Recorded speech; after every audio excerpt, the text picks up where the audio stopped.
Hey, welcome back to the channel. So today I'm gonna walk you through a wedding day and discuss the parts of the timeline that can make the biggest impact on your photos. These can make or break your final photo gallery. And I'm not saying this because I want your wedding day to feel like one big photo shoot. No, because your photos are those memories. And I wanna help you maximize the memories for your wedding day, and those will result in the best photos. And make sure to like and subscribe so that I can help you through your wedding planning and maybe provide some entertainment along the way. So we're gonna start with the beginning of your coverage, the start of your wedding day. One of the biggest mistakes I see is not having the hair and makeup finished for all your bridesmaids before photography arrives. See, the thing is, your hair and makeup is likely going to set themselves up in the best lighting area of your bridal suite. The photographer will also want to use that area to take the best photos in that lighting. And so even though you may think, well, at least my makeup will be done as the bride, but maybe a few bridesmaids will still be finishing up, ideally you can have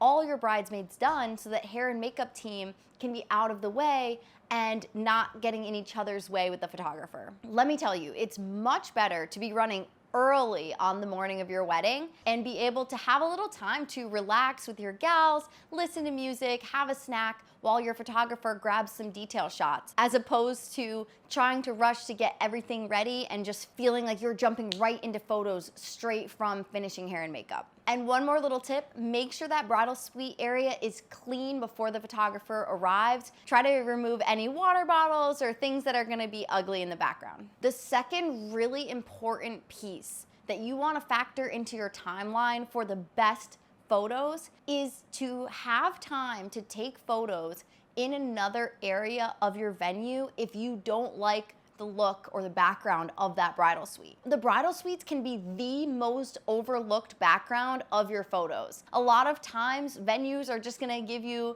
some like glorified closet or some just not really aesthetically pleasing area to get ready. And if that is the case, you want to make sure that you have enough time to go to other areas around your venue or around the space where you're getting ready so that you can get some of those candid shots and some of those getting ready, earrings on and fixing the hair type of shots in another space. So when you walk through your venue, pay attention to what your getting ready space looks like. What does the lighting situation look like? Is it going to be cramped with the amount of people that are getting ready with me in there? And is that the background that you want for a lot of the photos? Most of the photos of you by yourself and candids with your bridesmaids are going to be taken in that bridal suite or that getting ready spot. So make sure it's something you like, or make sure you plan enough time to go around the venue before any guests arrive.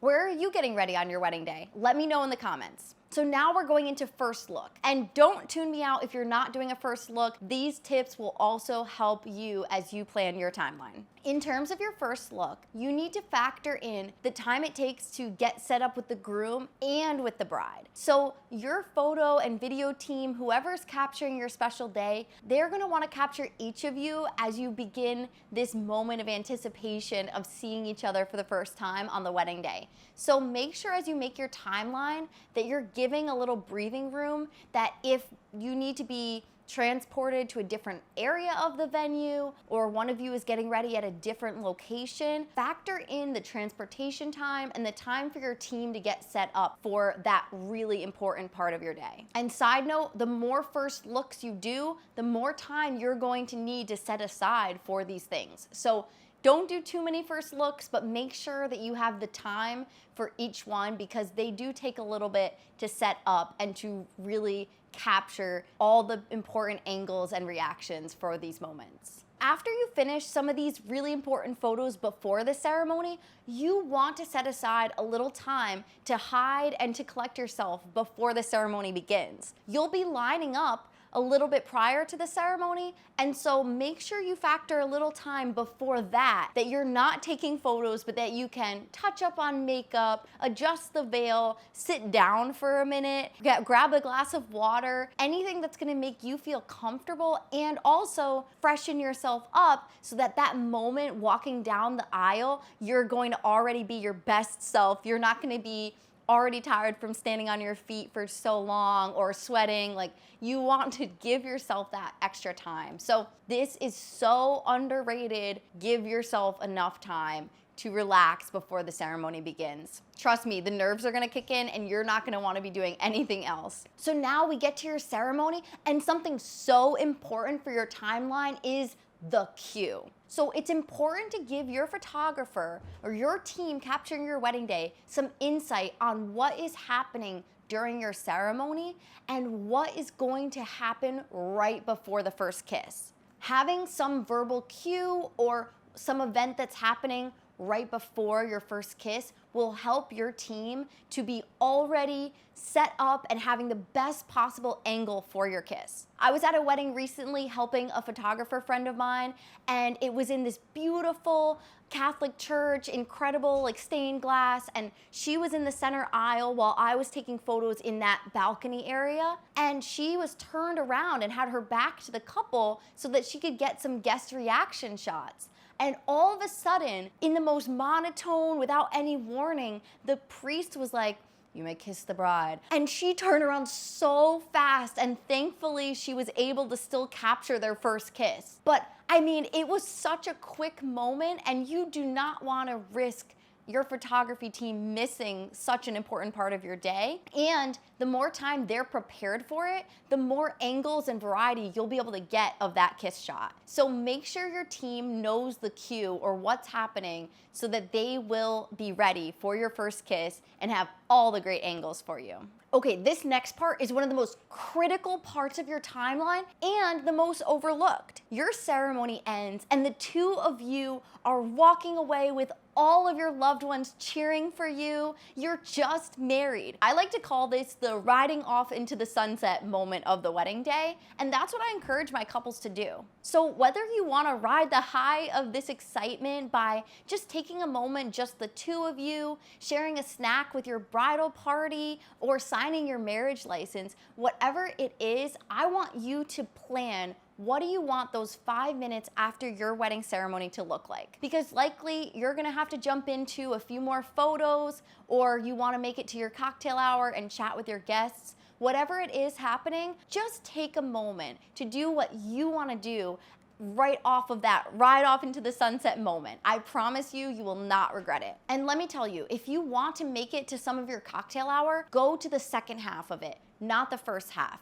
You will wanna have a few minutes to collect yourself before the moment of trying to talk to all your loved ones and everyone who's super excited to see you. Better to make it to the end of cocktail hour than the beginning. What's the first thing you want to do after your wedding ceremony? Let me know in the comments. So here's another key component to maximizing the coverage of your wedding day and making sure that you have all these memories captured. So make sure your venue will feed your photo and video team at the same time that you're eating. This is so important for maximizing your coverage because it will ensure that they're not missing any important memories as you're mingling with guests, or as the dance floor is opening, or even if you want to run outside and grab a couple sunset photos. As a photographer, I have almost missed some really important moments like speeches or dance floor opening because I was fed last and sent to some other room of the venue where I couldn't even hear what was happening in the reception hall. So definitely avoid this timeline mistake by asking your venue to feed your team at the same time that you're eating. So one more important thing to note